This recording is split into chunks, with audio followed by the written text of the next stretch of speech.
Look at what you value in life, because that will give you an idea of where your heart is. Sin can push us out of effective service.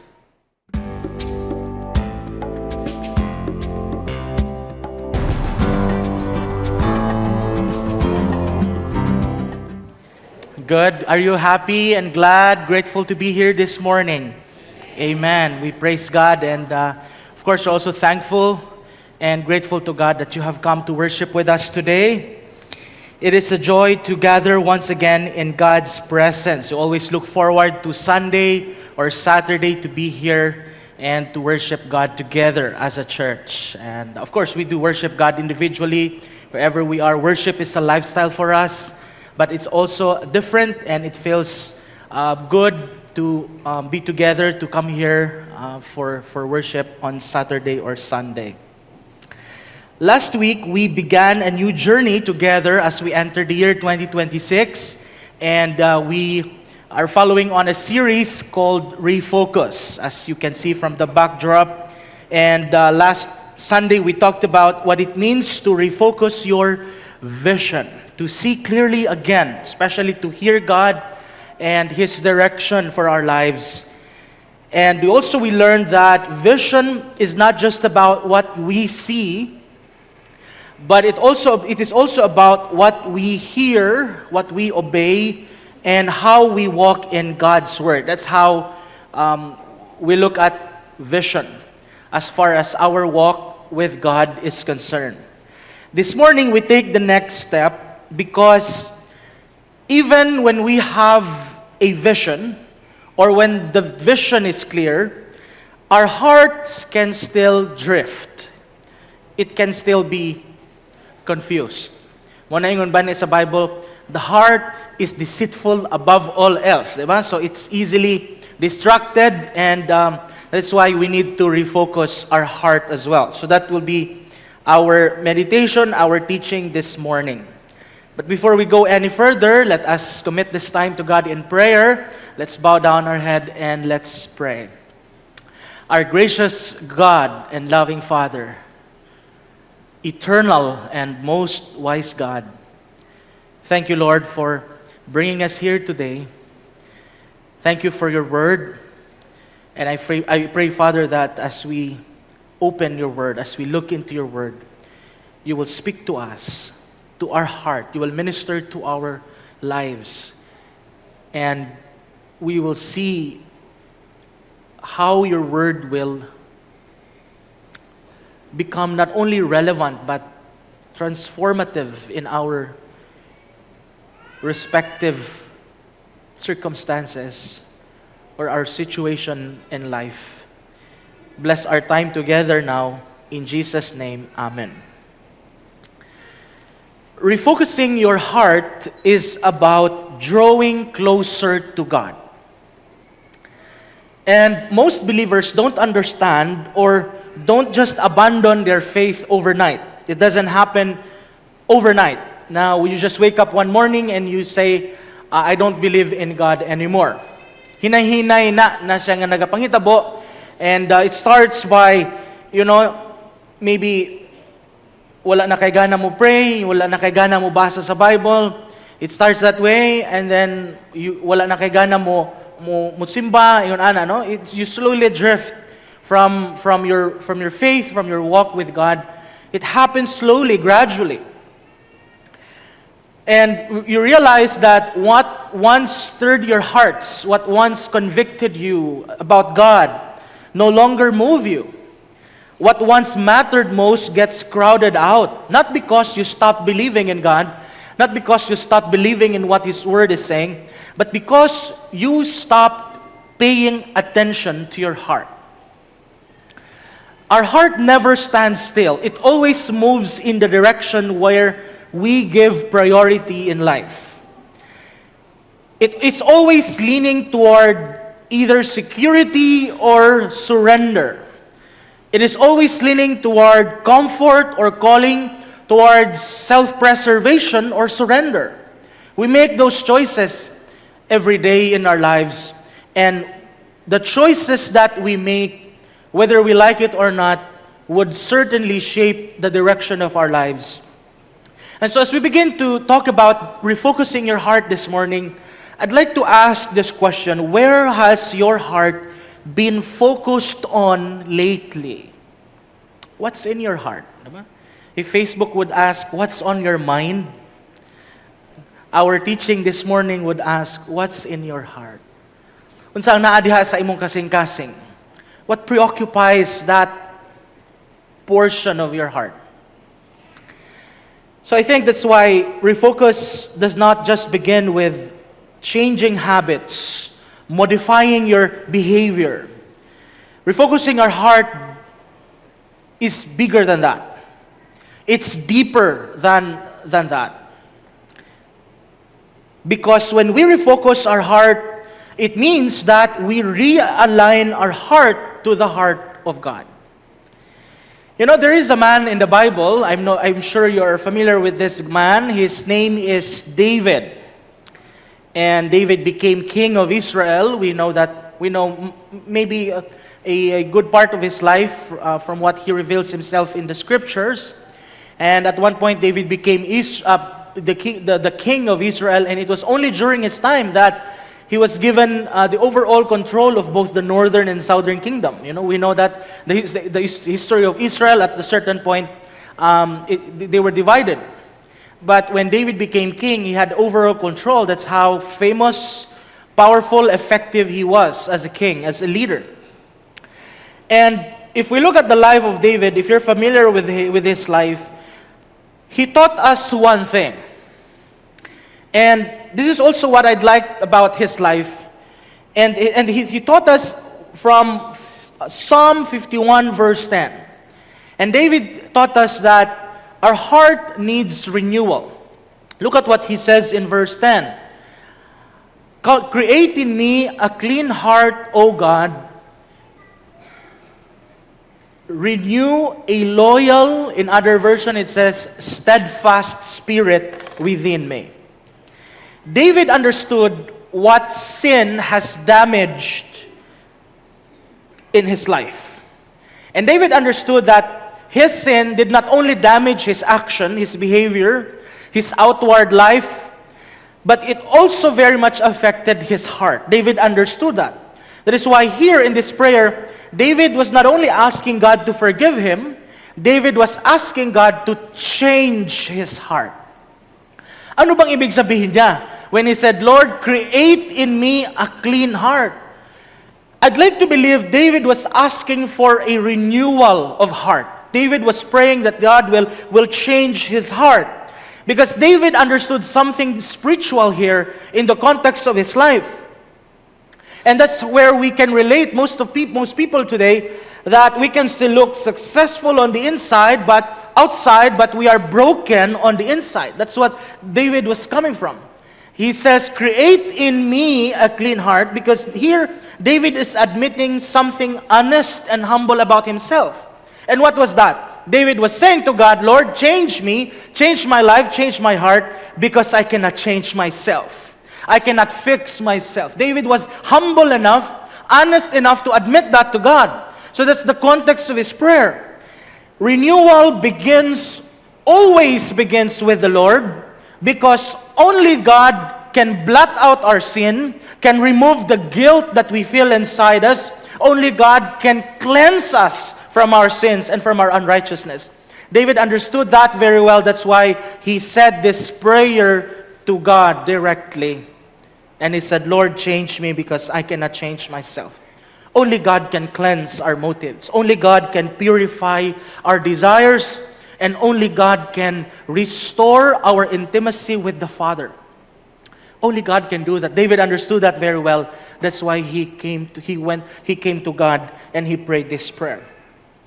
Friends, this is the starting point of real repentance.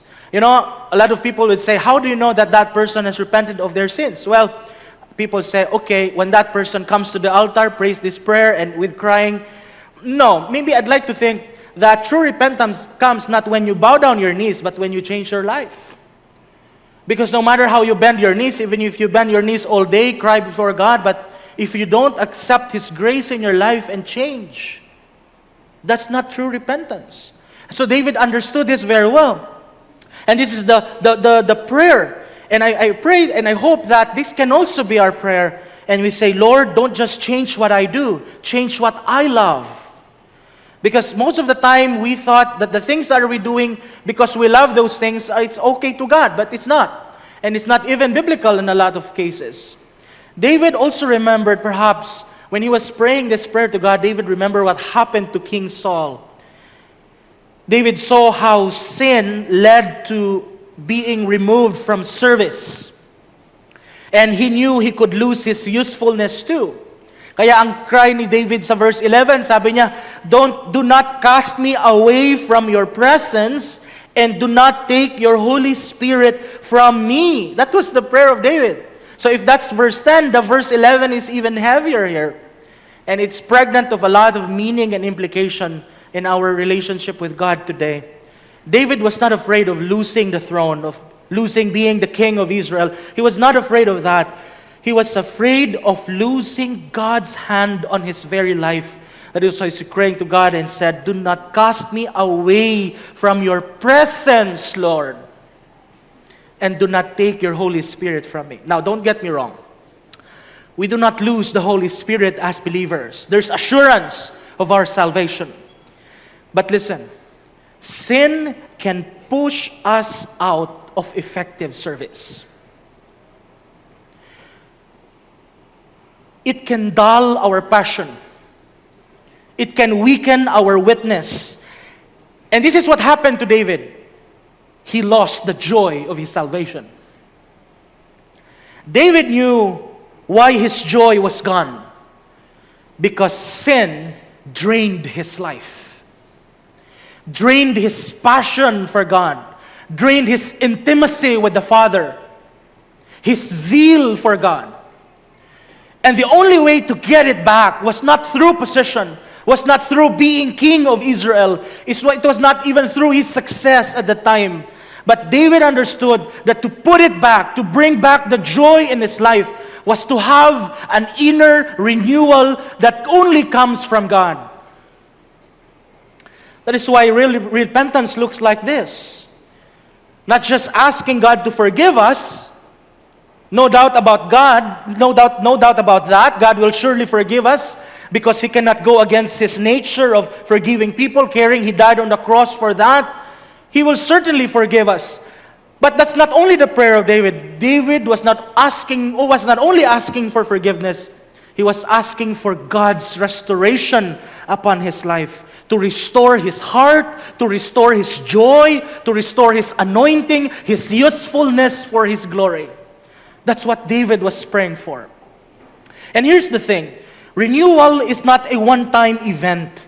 It requires long, ongoing realignment, sensitivity, discernment, listening, obeying to God. Because even if we have a renewed heart, now when we pray, Lord, renew my heart, then God does that. Even if we already have a renewed heart, but if we don't stay focused, we lose it along the way. Because if it is left unattended, it naturally drifts towards what we value in life. And that is why Jesus does not just call us to renewal. He confronts us with this question that exposes the direction of our lives. Kasi pwede namang singin natin, Lord, can you change my heart? Can you renew my heart? Okay, the Lord will do that. And then as you go along the way, may nakita ka na naman na ibang mga kakaabalahan, na mga nagustuhan mo na naman, and it now diverts your attention, your focus, your passion on God, and you lose it altogether. That's why it's also important to ask ourselves this question: what you treasure in your life? What do you treasure in life? Because what you treasure reveals where you are headed. How do we know where our heart really is? You know, Jesus makes it simple for us. He says, where your treasure is, there your heart will be also. Now, He's telling us that to look at what we value, look at what you value in life, because that will give you an idea of where your heart is. You can see it. Very easy, simple to detect that in our everyday life, no? Practical nga sa atong kinabuhi. If you treasure your career, well, you don't need to be reminded to work, right? Because that's what you value. If you treasure your phone, you don't need to be reminded to check your phone if there's messages or if there's missed calls. You just do it normally. Even in fact, we do these things first thing in the morning. If you treasure comfort, you don't like to sacrifice, to be inconvenienced and all of that. If you value the Word of God, then you read the Word of God. You study the Word of God. You meditate on it. If you value small groups, then you join small groups. You know? That's how it is. What you value, that's where your heart is. So what you treasure quietly shapes our decisions. That's why also when we talk about holiness, we don't grow into holiness by accident. Our lives lean always in the direction of what we consistently prioritize. Whether where our time goes, where our money goes, what captures our attention, what we think about when we're finally still.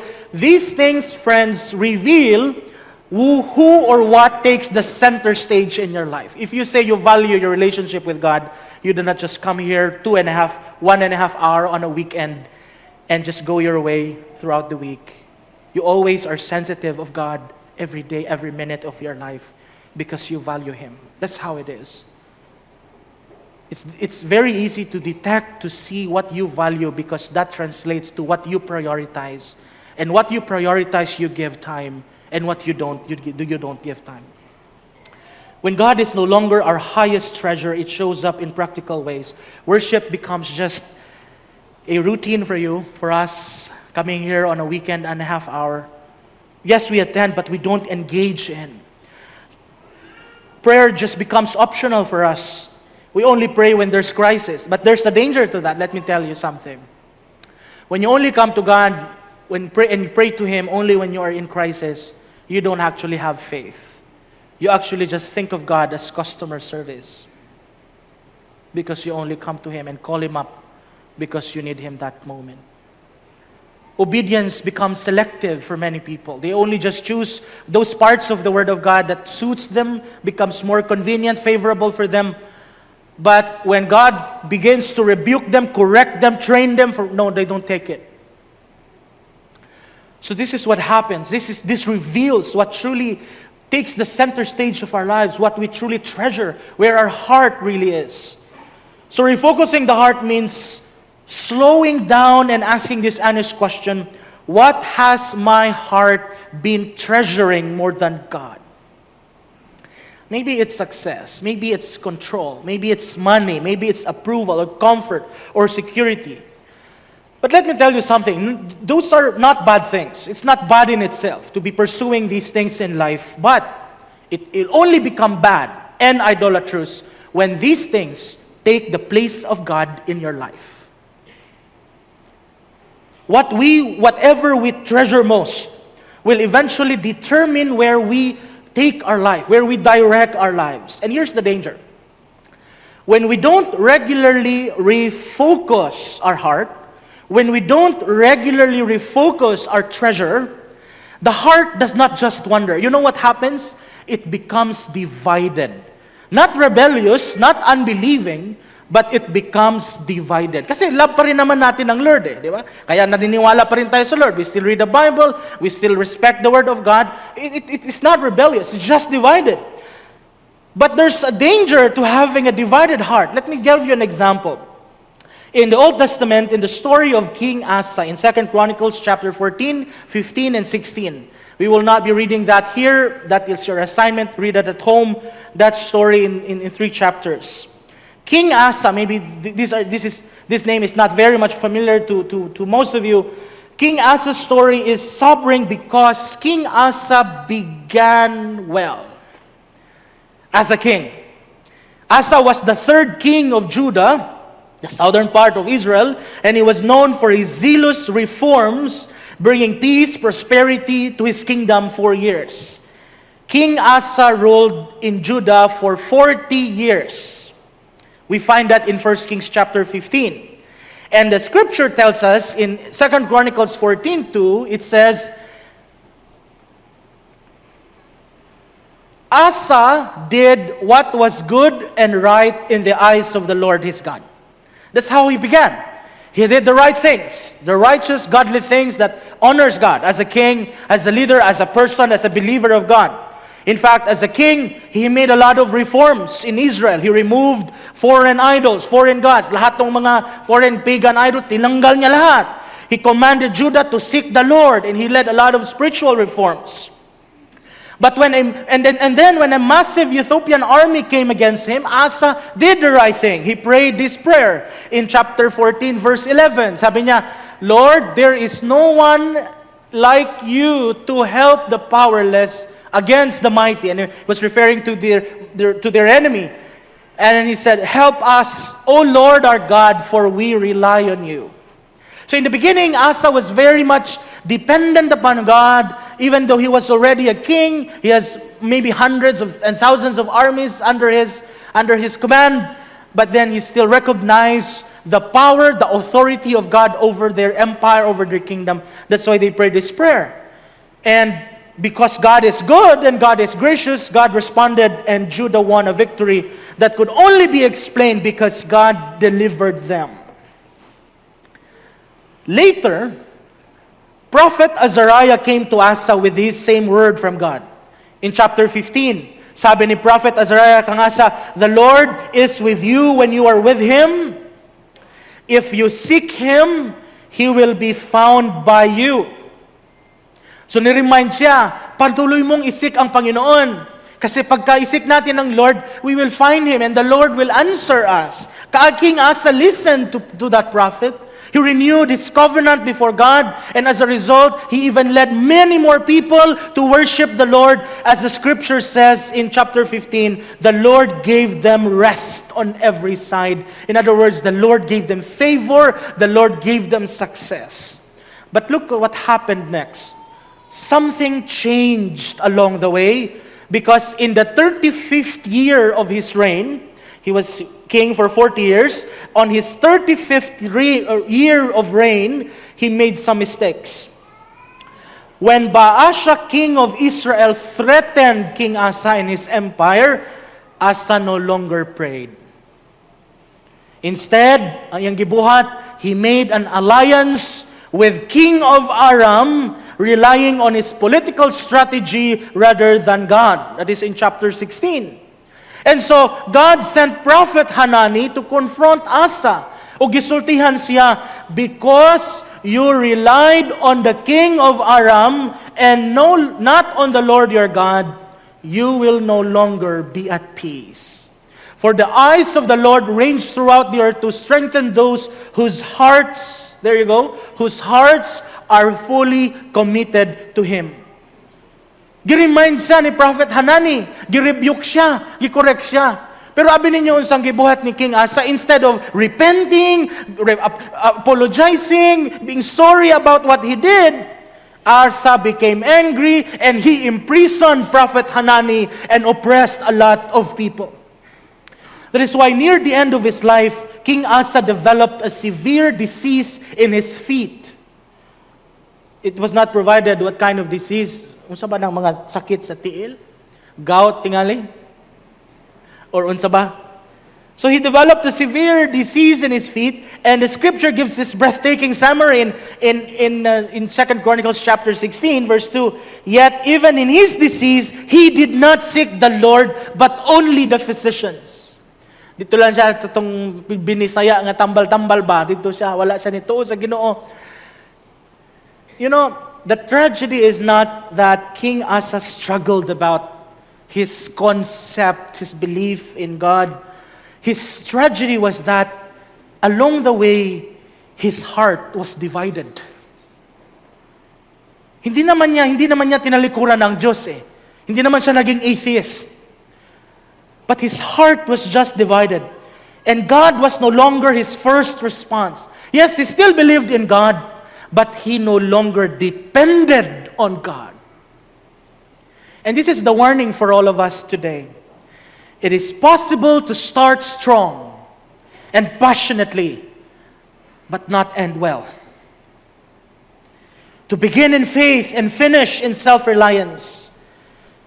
To trust God fully at first, and then slowly, when we received and achieved something in life, It is now replaced with reliance on yourself, reliance on your experience, on your resources, on your human solutions. That's why refocusing matters. Because it calls us back to relationship with God. It calls us back to depend on God. Before success convinces us that we no longer God daily in our lives. King Asa's story teaches us something here. A strong start does not guarantee a strong finish. What matters is not just how we begin, but how well we guard what God has entrusted to us from the beginning. And that leads us to this very strong command of God in the scripture. Guard your heart. A lot of young pastors would tell this to their young people in the church, especially those who are entering into dating stage, into a relationship stage. They would always say, guard your heart, guard your heart. Tama naman yun. And if you look at Proverbs 4:3, it says it this way. Above all else, guard your heart, for everything you do flows from it. Notice what God emphasizes here. He doesn't say, okay, guard your schedule first, guard your reputation, guard whatever you want to guard in life. No, Jesus said just one thing, guard your heart. Why? Because as far as this passage is concerned, the heart is the control center of your life. Everything flows from it. Now, I'm not talking about the heart as the organ, you know. This is not what the scripture is saying. This is the organ, this is the heart that pumps blood, that brings oxygen to all the body, okay? But when the scripture talks about the heart, the emotion, of course, everything is in the mind, right? Happens there. When the heart is healthy, life has direction. But when the heart is compromised, everything begins to suffer. What are those things that would suffer? Well, discernment weakens. Passion fades. Obedience becomes mechanical. Obey na lang. Mechanical na lang na okay. Kasi nakaprogram ka na na pumupunta ka talaga ng church on Sunday, you know. Nagiging mechanical na lang yung obedience. It's not really coming from the place of heart, of surrender and love and devotion to God. Let me give you a picture. Think of someone driving a car with a misaligned steering wheel. Okay? The engine works, the lights are on, fuel, okay ang mga parts, you know, the car is moving. But just imagine the struggle of the driver because he has to constantly fight the wheel just to stay on the lane. That's what life looks like when the heart is not guarded. You're still moving, you're still serving, you're still showing up, but you're always correcting, always tired, always wondering, always pressured. Listen, many believers are careful to protect their image but careless with their inner life. We manage how we look on the outside, but we don't pay attention to what's happening on the inside. And yet the scripture tells us this, Proverbs 4:23, guard your heart, everything flows from it. Your words, your actions, your reactions, your decisions, your worship, your devotion to God, everything flows from it. That's why a refocused life does not just start with a modified behavior, a changed, better behavior. It starts with a heart, with a guarded heart. Because when the heart is protected, our direction becomes clear and our heart is aligned with God and life begins to flow the way it was meant to. That's why my encouragement to us this morning, friends, is to search for our hearts. Because the scripture also tells us that God is looking for a heart after His own. When God speaks about David, He does not speak of David as a perfect man. I don't see anywhere in scripture that God describes David to be a perfect man. He was not. He was a murderer. He was an adulterer person. He was not far from perfect man. What we find in the scripture was God describing David to be a man after His own heart. Beautiful description. And that distinction matters because, yes, David failed. He stumbled. He committed very serious mistakes. But what set David apart, and that's why God called him a man after his own heart, is because David has a responsive heart. David has a humble heart, a broken, a contrite heart. Because every time David is being confronted, he would always repent and return to the Lord. He will always refocus and realign his life towards God. That is why God calls him a man after my own heart. You know, being a person after God's own heart does not mean that you will never fall or fail. It means that you never stop coming back to God. Our heart remains open when God corrects us. We always humble when we miss something and hungry for His presence. God is not looking for people, perfect people. He is looking for surrendered hearts, contrite heart. Heart that still responds when God speaks. Heart that still tremble before the Word of God. Heart that still desire His presence more than any blessings in this life. That's how the psalmist would like to put it. That's why refocusing the heart looks like in real life intimacy over image, obedience over applause, faithfulness over familiarity. It means living a heart that is turned toward God even when the journey is uncomfortable. And when God finds a heart like that, it pleases Him. And here's the good news for us this morning, friends. God is not distant from the person whose heart has drifted. He is not withholding Himself, His presence, for those who need realignment, for those who call upon His name. In fact, He extends the same invitation for us every time. And God invites us to seek Him with the whole heart. Tinan nyo yung sinabi sa Jeremiah 29. Alam nyo yung Jeremiah 29:11, di ba? For I know the plans I have for you, declares the Lord. Plans to prosper you, not to harm you. Plans to give you hope in the future. That's the promise of God. But most of the time, we miss the next verses. Look at verse 13. You will seek me and find me when you seek me with all your heart. So God is not distancing Himself from us. He is not hiding from us. Yes, God's plans are good. That's what He says in verse 11. His purposes are hopeful. He declares plans to prosper, not to harm, to give us a future and a hope. But listen to this. Those plans are discovered when we seek Him with our whole heart. This is where refocusing the heart becomes practical for us. It's not about going back to a moment when things are more spiritual. It's about returning to a posture of the heart that seeks God first, that surrenders to His will and purpose daily, and to love God deeply, faithfully, intimately. Wholehearted seeking looks like choosing God before convenience, prayer before panic, surrender before strategizing. It is that quiet, consistent, faithful decision to always put God at the center stage of our lives. That's what it means to seek Him with all our heart. And the Scripture says that if we do that, if we seek Him with all our heart, we will find God. A lot of people would say, Pastor, I don't feel God anymore. I feel like God is silent in my life. I don't sense His presence anymore. What happened?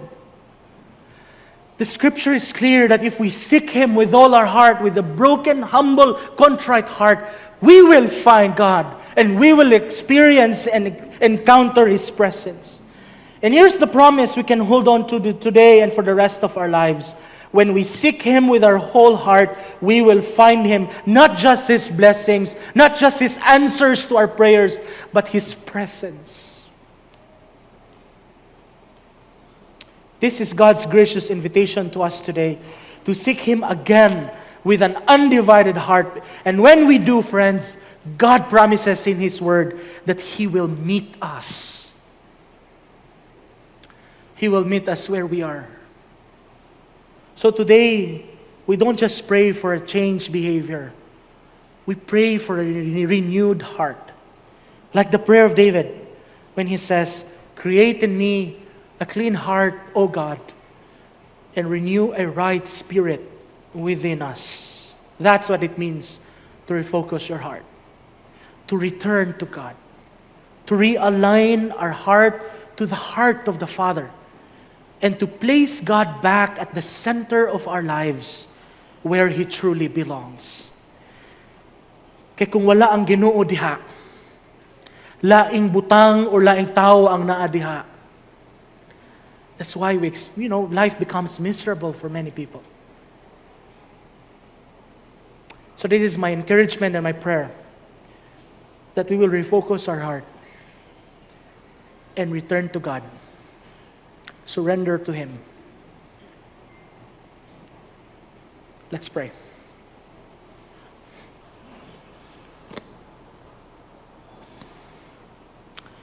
Father God, we acknowledge that there are moments when our hearts have drifted. Not because we stopped believing in You, but because we allowed other things to take Your place. We confess, Lord, that we have been busy, distracted, and sometimes self-reliant. But You have remained faithful. So today, Lord, we return. We return to You.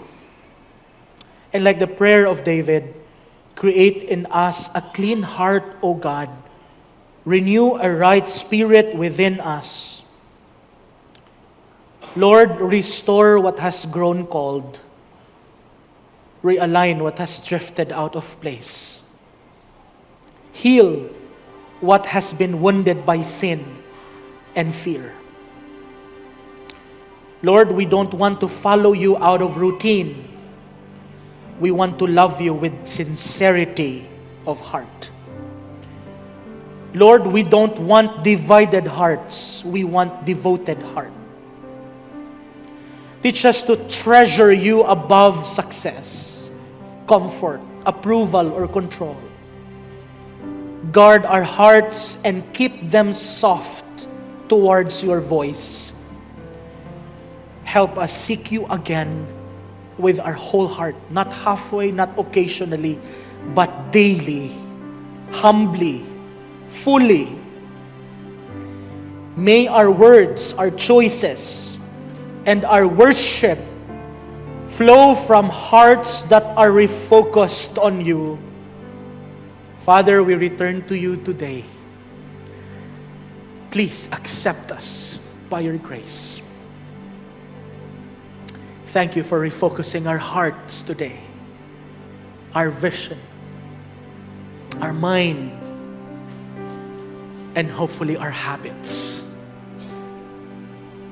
Take full control of our life, Lord. It belongs to You in the first place. In Jesus' name, Amen.